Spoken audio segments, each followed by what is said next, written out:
नमस्कार, जय हिंद दोस्तों। आप देख रहे हैं मास्टर वीडियो ऑफिशियल और अभी हम पढ़ रहे हैं लुसेंट ऑब्जेक्टिव सामान्य ज्ञान का बुक, जिसमें अभी हम साइंस पढ़ रहे हैं क्योंकि अभी एसएससी का एग्ज़ाम भी है, बीआरएसएससी भी है। सब में साइंस का थोड़ा जो लेवल है ना थोड़ा रहता है। तो इसमें हमने भौतिकी तो पढ़ लिया था पूरा, कंप्यूटर कभी भी पढ़ लेंगे, छोटा एक्सरसाइज है। अभी हम पढ़ रहे हैं केमिस्ट्री, साथ ही फिजिक्स का आपको ऑब्जेक्टिव और सब्जेक्टिव दोनों कंप्लीट है, तो लिंक डिस्क्रिप्शन बॉक्स में मिल जाएगा, देख लीजिएगा। अभी हम पढ़ते हैं केमिस्ट्री, शुरू से पढ़ेंगे और हर एक वीडियो में एक एक्सरसाइज अपना कंप्लीट करेंगे। तो यहाँ पे अपना पहला एक्सरसाइज है पदार्थों की प्रकृति एवं संगठन। ये पहला ही एक्सरसाइज है और साथ ही चैनल पे नए हैं सब्सक्राइब जरूर कर लीजिएगा और इंस्टाग्राम टेलीग्राम का लिंक डिस्क्रिप्शन बॉक्स में है, जरूर जुड़ जाइएगा। कभी कुछ होते जरूरी बातें तो वहाँ पे शेयर हो पाती है।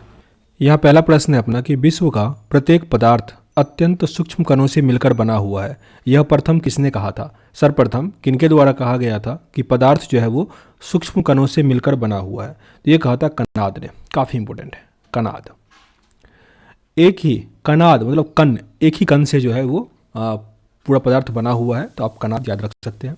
एक ही प्रकार के परमाणु निम्नलिखित में से किसमें मिलता है? एक ही प्रकार का जो परमाणु है वो आपको प्राकृतिक तत्व में मिलेगा। प्राकृतिक तत्व में, काफ़ी इंपॉर्टेंट है ये प्रश्न, अभी आया था कुछ दिन पहले एग्जाम में। एक ही प्रकार का परमाणु निम्नलिखित में से किसमें मिलेगा? जो प्राकृतिक तत्व है उसमें आपको एक ही प्रकार का परमाणु मिलेगा। निम्नलिखित में से कौन सा एक तत्व है? इसमें से कौन सा एक तत्व है? तो जो हीरा है, डायमंड जो है वो एक तत्व है, हीरा एक तत्व है।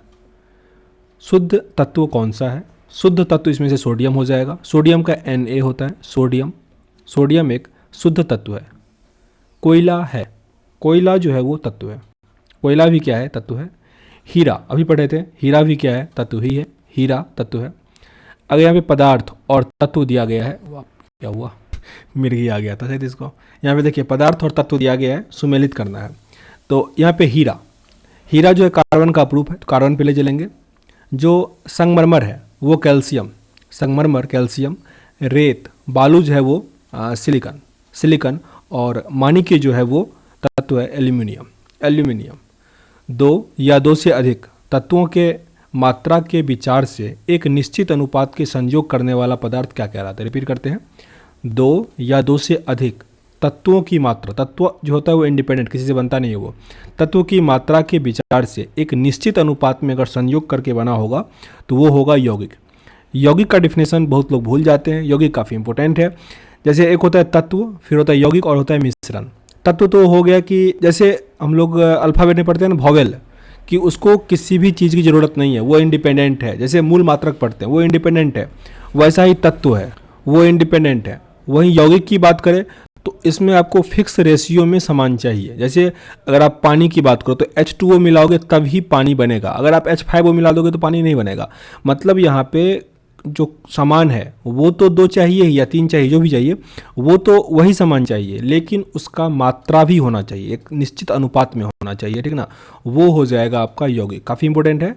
और साथ ही इसमें एक चीज़ क्या होता है कि जो ये दो पुराना सामान है उसको बनने के बाद जो नया सामान बनेगा उसका जो लक्षण है, जो उसका एक्टिविटी है वो इससे अलग होना चाहिए, ठीक ना। रासायनिक गुण अलग हो जाता है, तो ये भी एक चीज़ होता है। तो यौगिक काफ़ी एग्जाम में प्रश्न आते हैं, यौगिक से याद रखिएगा।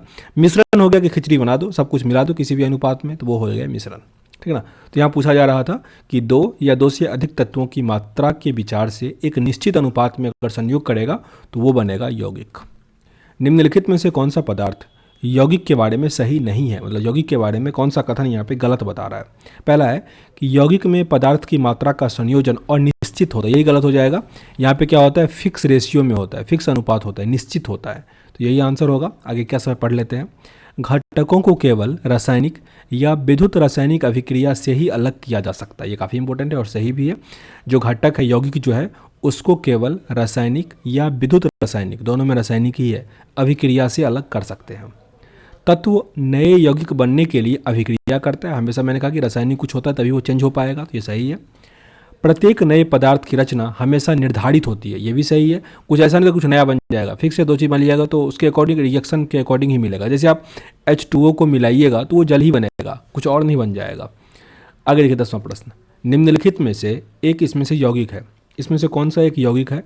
तो जो रेत है वो यौगिक है। इसमें से कौन सा एक यौगिक है? तो रेत यहाँ पे यौगिक हो जाएगा, जबकि हीरा तो तत्व ही हो जाएगा। स्टील और पीतल जो यहाँ पे यौगिक है। निम्नलिखित में से कौन सा एक यौगिक है। यहाँ भी एक यौगिक के बारे में पूछा जाए तो अमोनिया यहाँ पे यौगिक है। वायु बहुत बार पूछा जाता है, वायु जो है वो मिश्रण है। वायु क्या है, मिश्रण है, बहुत बार ये प्रश्न आता है। वायु क्या है, मिश्रण है।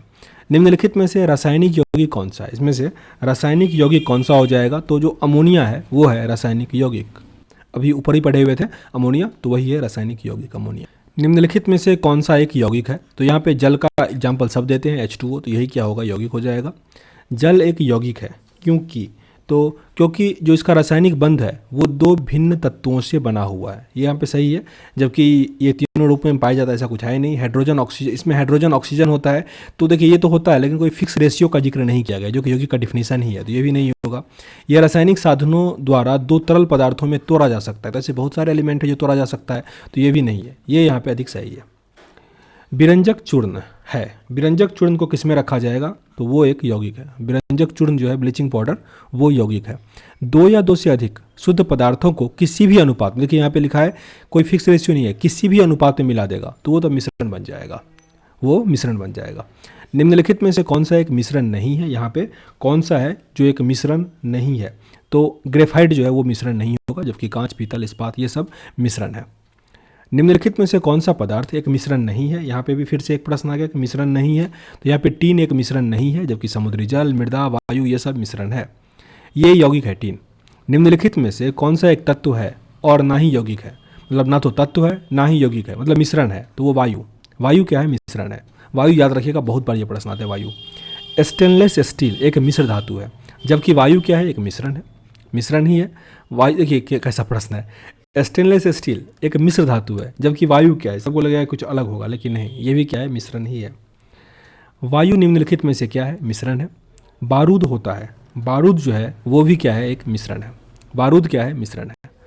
ठोस अशुद्धियों के शुद्धिकरण के लिए निम्नलिखित में से कौन सा जो है वो प्रक्रिया उपयोगी नहीं है, तो आसवन नहीं होता ठोस अशुद्धि के लिए, ऊर्ध्वपातन, क्रिस्टलीकरण ये सब होता है। सोडियम क्लोराइड और अमोनियम क्लोराइड के मिश्रण को किसके द्वारा अलग किया जा सकता है, सोडियम क्लोराइड और अमोनियम क्लोराइड को किसके द्वारा अलग करते हैं, ऊर्ध्वपातन से, सब्लिमेशन से, ऊर्ध्वपातन। ये काफ़ी इंपॉर्टेंट है, प्रश्न आएगा इसमें से कौन सा ऊर्ध्वपातन का एग्जाम्पल होगा, तो सोडियम क्लोराइड, अमोनियम क्लोराइड, कैम्फूर ये सब चीज़ जो है वो ऊर्ध्वपातन से अलग हो जाता है। निम्नलिखित में से किस पदार्थ में ऑक्सीजन नहीं है, इसमें से किस में ऑक्सीजन नहीं देखने को मिलेगा, तो मिट्टी के तेल में ऑक्सीजन जो होता है वो नहीं होता है, काफ़ी कम नहीं होता है। आगे कौन सा पदार्थ प्रकृति की तीन अवस्था ठोस, द्रव, गैस में पाया जाता है, तो वो तो पानी हो जाएगा, जल, H2O। पदार्थ का चतुर्थ अवस्था किसे कहा जाता है, तो ये है plasma, plasma. Option number C यहाँ सही हो गया। तो पहला लेसन तो कंप्लीट हुआ। आगे जो अपना एक्सरसाइज है वो है परमाणु संरचना, एटॉमिक स्ट्रक्चर, तो इसको अगले वीडियो में पढ़ेंगे। सेशन मेरे भी अगर अच्छा लग रहा हो तो लाइक और शेयर जरूर कीजिएगा, नहीं पसंद आ रहा हो डिसलाइक भी कर सकते हैं, पर कारण जरूर बताइएगा ताकि वीडियो को इंप्रूव कर पाएँ। मिलते हैं नेक्स्ट वीडियो में, तब तक के लिए जय हिंद।